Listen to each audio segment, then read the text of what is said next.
A primeira vitrine de governança corporativa da América Latina apresenta.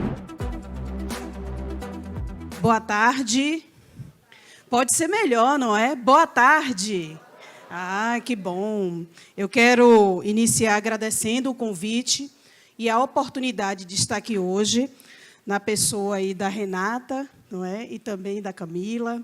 Então, agradecer a vocês, parabenizar a organização do evento. E nós estamos aqui para falar um pouquinho da Fundação Visconde Cairu. Antes da gente fazer a projeção, por favor, passa o nosso vídeo. A Fundação Visconde de Cairu celebra 120 anos de uma trajetória marcada por inovação e compromisso com a educação.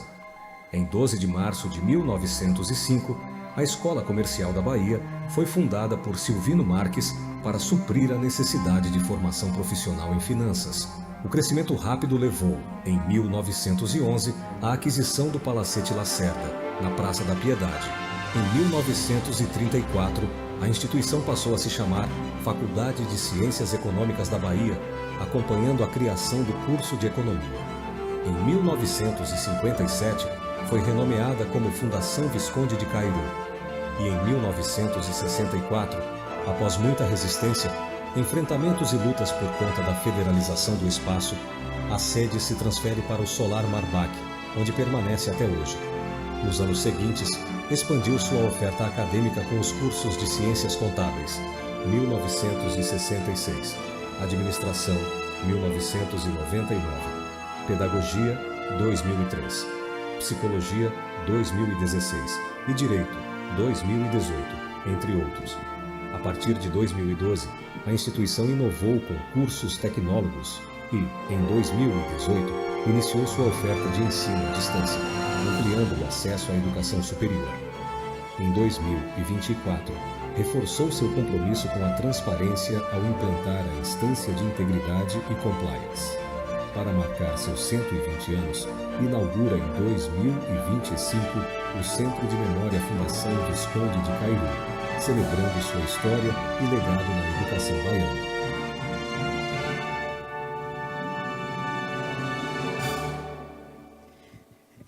Eu sou suspeita para falar da Cairu, porque todas as vezes que eu falo nessa instituição, eu me emociono. Por quê? Eu sou egressa da instituição.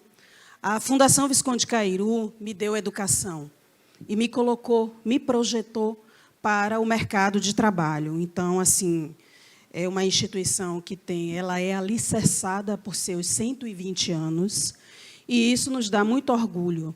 Eu fui estudante de administração, eu fiz a especialização, fiz o mestrado e voltei como professora da instituição. Ano passado, assumi a pós-graduação, Centro de Pesquisa e Pós-Graduação, e esse ano, juntamente com o professor Paulo Cardoso, nós assumimos a presidência da instituição. Então, isso nos dá muito orgulho, porque você vem, né, como estudante de uma instituição com uma grande oportunidade. Então, isso é aprendizado, isso também é contribuição com aquilo que a gente também recebeu dessa instituição. E aí, hoje, nós estamos aqui para falar um pouco sobre as metodologias ágeis no ensino superior. Então, o que a gente utiliza na Faculdade Visconde de Cairu? Falar de metodologias ágeis na Fundação Visconde Cairu, numa instituição de ensino, é falar, primeiramente, de uma cultura que vem de 1905. Uma cultura que era alicerçada em uma tradição, em uma centralização, não é? E, a partir daí, a gente já encontra o nosso primeiro desafio. Como que a gente vai trabalhar essa mudança? E aí, quando a gente foi estabelecer o nosso plano de trabalho, o nosso plano de gestão para a Fundação Visconde de Cairu, nesse período, a gente tomou posse agora em 2025, em janeiro, e aí a gente começou a pensar no processo de transformação organizacional. Trabalhar a transformação organizacional é trabalhar, primeiramente, a cultura, é trabalhar com as pessoas, com o nosso principal ativo. E de que maneira a gente vai trabalhar isso, né? É o que a gente vai buscar apresentar um pouco aqui para vocês, de uma forma breve, tá? mas é falar dessa jornada da adaptação, porque você vem de um modelo, uma instituição que passou por guerras, né? Uma instituição que atravessou aí o período de pandemia, e ela continua aqui, viva e forte e trabalhando, né? Com muitos desafios, mas seguindo. E aí, esse processo de adaptação, a gente traz aqui a fachada da nossa instituição, quem não conhece, nós funcionamos ali na Rua do Salete, no centro da cidade, não é? Esse prédio é um prédio que é tombado, tá? A gente passa a ver essa fachada amarela, mas a gente não tem nem noção do tamanho que é essa instituição, né? Não só pelo seu legado, mas também por sua estrutura, como a gente já apresentou aqui. E esse processo de transformação, ela mexe realmente com a tradição, mas ela também envolve a inovação, né? Essas pessoas que aparecem aqui são todas pessoas que estão na instituição hoje. A gente tem ali uma funcionária que é do setor administrativo, nós temos a professora Jumara, nós temos aqui o Breno, que é um estagiário. É uma instituição que agrega, é uma instituição que abraça a diversidade. Então, ela tem, por exemplo, funcionário que tem 50 anos. E a gente tem um estagiário que acabou de ser contratado ontem.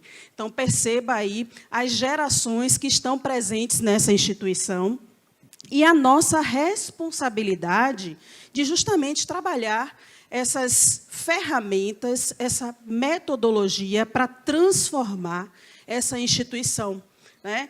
Então, a gente pensa, por exemplo, em um processo, quando a gente fala de atuação, esse processo prático, a gente traz aqui para vocês, por exemplo, a partir das ferramentas ágeis, eu fiquei pensando, o que a gente vai levar para compartilhar com os participantes do Job Congress?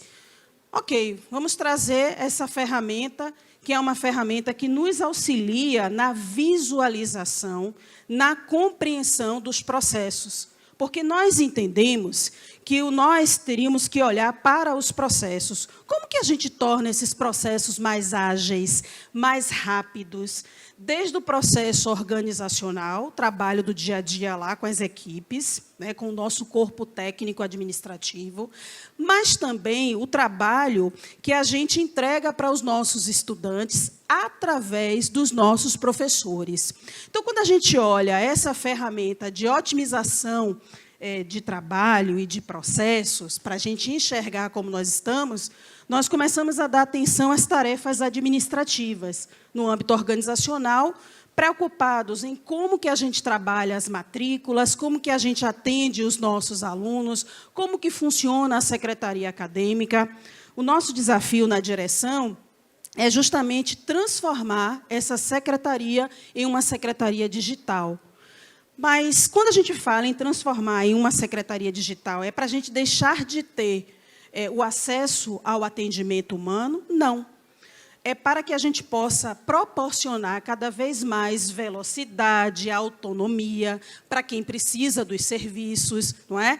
Agora, se eu não consigo, através das ferramentas, né, dos serviços online, eu tenho, sim, como falar também com o humano, porque essa é a nossa preocupação. A gente sabe que nós estamos na era da inteligência artificial, são muitas ferramentas para auxiliar e para ajudar nesse processo, mas a gente não pode perder de vista a interação, e essa é uma grande preocupação da instituição. Vamos usar as ferramentas, né? Vamos trazer ela para o centro da gestão, mas não vamos perder de vista o trabalho humanizado, esse contato olho no olho, tete a tete. Agora, se eu estou lá no meu dia a dia de trabalho e preciso resolver, não é? Se eu tenho uma ferramenta e eu consigo acessar de forma rápida, ótimo. Então, é esse o nosso pensamento quando a gente fala dos processos organizacionais envolvendo a área administrativa e de gestão. Mas a gente também precisa olhar para a questão do planejamento de aulas, e aí a gente envolve o outro lado, que são os nossos docentes, os nossos professores. E aí é interessante trazer o seguinte: Os nossos professores, eles organizam os conteúdos através de trilhas de aprendizagem, o antes, o durante e o depois. A gente precisa disponibilizar conteúdo para os nossos estudantes, para que eles se preparem, para que na aula ali online ou presencial, e aí eu vou falar um pouquinho sobre as nossas aulas online, eles possam ter conteúdo para poder tornar esse momento mais rico. E, quando eles passam pela aula, eles levam a atividade para desenvolver e entregar, né? E aí, mas isso é óbvio.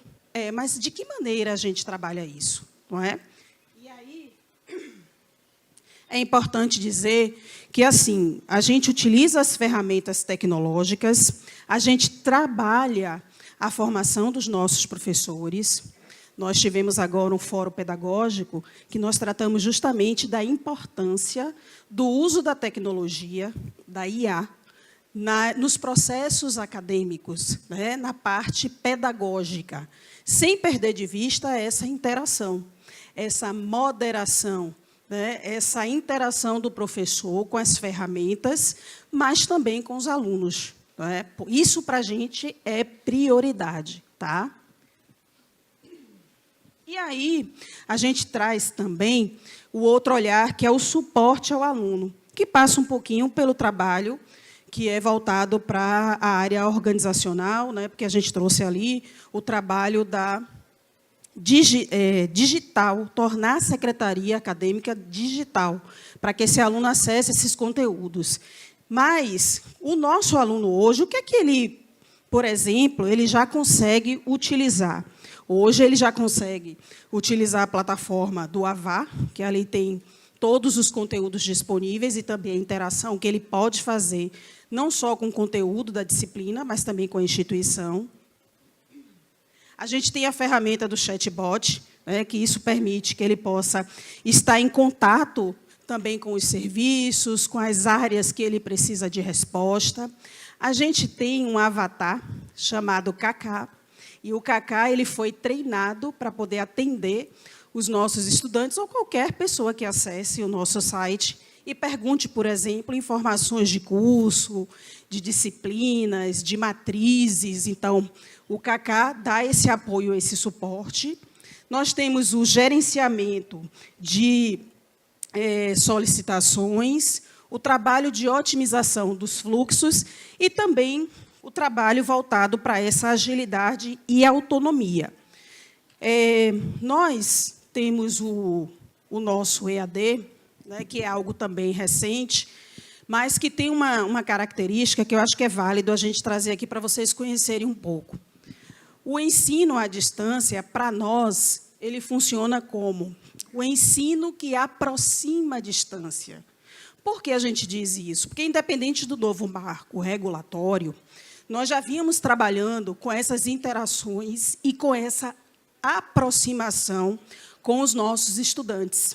Então, assim, as nossas aulas, elas acontecem uma vez por semana, ao vivo com os nossos estudantes. Então, ao mesmo tempo que ele tem ali acesso aos conteúdos, ele também tem a interação com o professor. Aquela interação que ele pode tirar dúvidas, que ele vai reforçar o processo de aprendizagem. Ele não interage somente com o conteúdo do sistema, do ambiente virtual. Então, isso a gente percebe que faz com que o aluno se sinta mais pertencente, né? Ele se sente ali um estudante que é assistido, que é acompanhado, que está presente. Então, isso, para a gente, é muito bacana. E a gente também reforça a necessidade de manter isso. E aí, quando a gente fala do uso dessas ferramentas, a gente está falando que a gente quer garantir que nenhuma tarefa seja esquecida e que o fluxo de trabalho seja, de fato, eficiente. Então, a gente vem trabalhando para que isso aconteça. Né? E a gente tem tido alguns resultados muito positivos em relação a isso. Tá? Bom, e aí, quando a gente falou dessa transformação, a gente falou de uma cultura ágil, que é o trabalho que a gente vem construindo, e os desafios são justamente a gente começar fazendo treinamento com as equipes, e aí a gente escolheu, por exemplo, trabalhar primeiramente com os nossos líderes. Por quê? Os nossos líderes são eles que trabalham com as equipes, e são essas equipes que atendem os nossos discentes e docentes. Então, a gente precisa, e a gente entendeu isso, trabalhar cada vez mais, investir cada vez mais nesse processo. Esse ano a gente já startou, agora nesse mês de agosto, a gente já começa o programa de capacitação para os nossos líderes. Tá? É importante a comunicação, a gente entendeu que essa comunicação precisa ser potencializada, e aí também, né, criamos o programa de gestão Olho no Olho, onde uma vez por mês, toda a comunidade da instituição poderá ter contato com a presidência e trazer suas sugestões, suas inquietações. É um programa estruturado, que também a gente já começa com ele agora no mês de setembro. Tá? A gente também entendeu que é preciso, para uma cultura ágil, começar pequeno, entendendo quais são as necessidades da instituição, olhando para cada demanda e trabalhando a partir disso aí. Né? E, claro, dentro dessa capacitação e treinamento para os líderes, trabalhar muito com eles que essa liderança ela é uma liderança servidora. Nós estamos trabalhando numa instituição servindo pessoas. Então, essa faz parte, esse mote, ele faz parte da nossa cultura. Né? Nós servimos as pessoas. E, quando a gente tem essa compreensão, a gente consegue entregar mais e a gente consegue entregar melhor. Tá? E aí, a gente caminhando um pouquinho para o encerramento aqui da nossa fala, desse compartilhamento, esse é um painel que a gente inaugurou ele esse ano. A gente tem um pátio lá na instituição, onde a gente colocou esse painel, e ele conta a história, os grandes marcos da instituição, a partir de 1905 até os dias atuais. Aqui é um recortezinho que eu trouxe para compartilhar com vocês, que foi o momento da nossa posse esse ano, né, no dia 9 de janeiro, né, nós assumimos, assinamos esse compromisso, né, e esse compromisso aí é por 4 anos. Tá? E aí a gente agradece a oportunidade de trazer um pouco desse momento, dessa transformação organizacional que nós estamos vivendo. Nós queremos convidar vocês para conhecer a instituição, porque é muito importante que a gente conheça a nossa história. Né? Uma instituição que tem 120 anos, ela fez muitas entregas e continua fazendo. Né? Você passa, o que é bacana é passar nos espaços e sempre tem alguém que ou fez a graduação na instituição, ou tem um parente, um membro da família que também viveu uma experiência lá. Recentemente, no curso de Direito da professora, nossa coordenadora Bárbara Portela, eu acompanhei uma formatura que me emocionou muito. Mãe e filha, formando juntas e já com a OAB em mãos. Olha que coisa bacana. Né? Então, é como a professora trouxe na fala dela. É uma instituição que tem um conceito máximo no MEC, não é? Como instituição. Quando ela não tem o seu conceito máximo nos cursos, ela tem um conceito elevado. Então, isso nos orgulha, porque é um trabalho em conjunto. Né? É um trabalho com professores, como a professora trouxe aqui, onde a gente funciona como uma estrutura de cooperativa. Todos nós somos donos. A instituição não tem um dono, é da sociedade, é dos professores, é dos estudantes. Não é? Então, é importante a gente trazer isso. E reforçar, como a professora falou também, que nós não temos um grupo, né, um capital aí externo investindo, mas a gente acredita. A gente acredita no que a instituição entrega. A gente, por acreditar no que a instituição entrega, a gente abraça. Você entra na instituição, você sente. É um clima diferente. Eu estou aqui, nós temos uma profissional que vai falar daqui a pouquinho, que foi egressa também da Cairu. E hoje é reitora de uma grande instituição também aqui, do mercado de Salvador e também nacional, enfim. Né? Então, era essa mensagem que a gente queria trazer para vocês. Vão lá visitar a gente. A gente tem um centro de memórias, que esse centro de memória ele tem atas de reunião de 1905, atas originais. Olha que coisa legal. A gente tem maquinários lá dessa época. Então, vale a pena a gente conhecer um pouco dessa história. Sintam-se todos convidados a conhecer a nossa instituição. Nós estaremos lá de braços abertos para receber vocês e dizer que o processo de transformação organizacional ele segue firme no nosso planejamento estratégico e que já é uma ação efetiva. Muito obrigada.